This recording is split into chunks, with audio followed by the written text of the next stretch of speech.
வணக்கம் தலைவா, அனைவருக்கும் இனிய வணக்கம். இன்றைக்கி நம்ம இந்த ஒரு வீடியோவில் எதை பற்றி பார்க்க போகிறோம் அப்படின்னு பார்த்தீங்கன்னா, பிஎம் கிசானுடைய 23வது தவணை தொகை எப்பொழுது உங்கள் அக்கௌண்ட்டில் வர வைக்க போகிறாங்க. ஸோ இதை பற்றின ஒரு முழுமையான தகவலை இந்த ஒரு வீடியோவில் நம்ம பார்க்கலாம். ஸோ நீங்கள் நம்முடைய சேனலை முதல் முறையாக பார்க்குறீங்க அப்படின்னா மறக்காமல் ஒரு சப்ஸ்கிரைப் அண்ட் பெல்லை கிளிக் பண்ணி வச்சுக்கோங்க. ஸோ வாங்க வீடியோக்குள்ளே போகலாம். ஸோ இந்த பிஎம் கிசானுடைய 23வது தவணை தொகை எப்பொழுது உங்கள் அக்கௌண்ட்டில் வர வைக்க போகிறாங்க. ஸோ இதை பற்றின ஒரு முழுமையான தகவலை வீடியோ பதிவில் நம்ம பார்க்கலாம். பிஎம் கிசான் சம்மன் நிதி யோஜனா விவசாயிகளின் நன்மைக்காக மத்திய அரசு செயல்படுத்தி வரும் நலத்திட்டங்களில் பிஎம் கிசான் சம்மன் நிதி யோஜனா திட்டம் முக்கியமாகும் மற்றும் பிரபலமான திட்டமாக உள்ளது. இந்த திட்டம் தொடர்ந்து விவசாயிகளுக்கு ஒரு பிரசாதமாக திகழ்ந்து பெருமளவிலான விவசாயிகளுக்கு பயனளித்து வருகிறது. இதுவரை இந்த திட்டத்தின் கீழ் 1022 தவணைகள் வெளியாகியிருக்கு. பிரதம மந்திரி கிசான் சம்மன் நிதி யோஜனா திட்டத்தின் அனைத்து விவசாயிகளும் தற்பொழுது 23வது தவணை தொகையின் வெளியீட்டிற்காக ஆவலுடன் காத்திருக்கின்றாங்க. வழக்கமாக 4 மாதங்களுக்கு ஒரு முறை பிஎம் கிசான் திட்டத்தின் தவணை வெளியிடப்படுகிறது.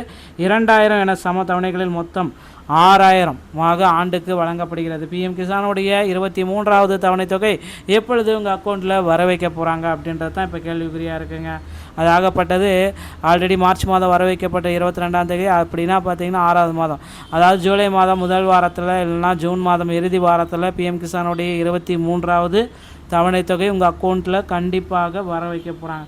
திட்டத்தின் நிபந்தனைகள் அப்படின்னு பார்த்தீங்கன்னா, தவணையை பெற விவசாயிகள் சில முக்கியமான நிபந்தனைகளை கவனத்தில் கொள்ள வேண்டும். தேவையான பணிகளை நிறைவு செய்ய தவறினால் தவணை தொகை கிடைக்காமல் போகலாம். இது என்பது குறிப்பிடத்தக்கது. விவசாயிகளுக்கு ஒரு பெரும் பின்னடைவாக அமையக்கூடும்.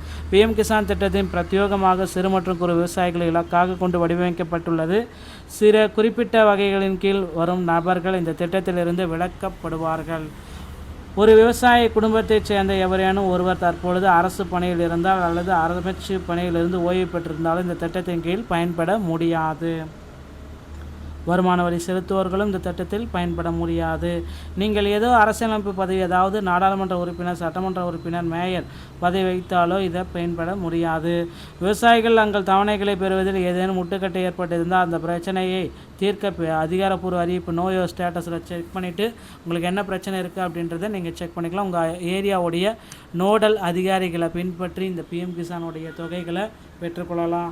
22வது தொகையை நீங்கள் பெறலனா கூட பார்த்திங்கன்னா 23வது தொகையில் சேர்த்து 2 தவணைகளும் சேர்த்து 4000 ரூபாயாக கூட பெற்றுக்கொள்ள முடியுங்க.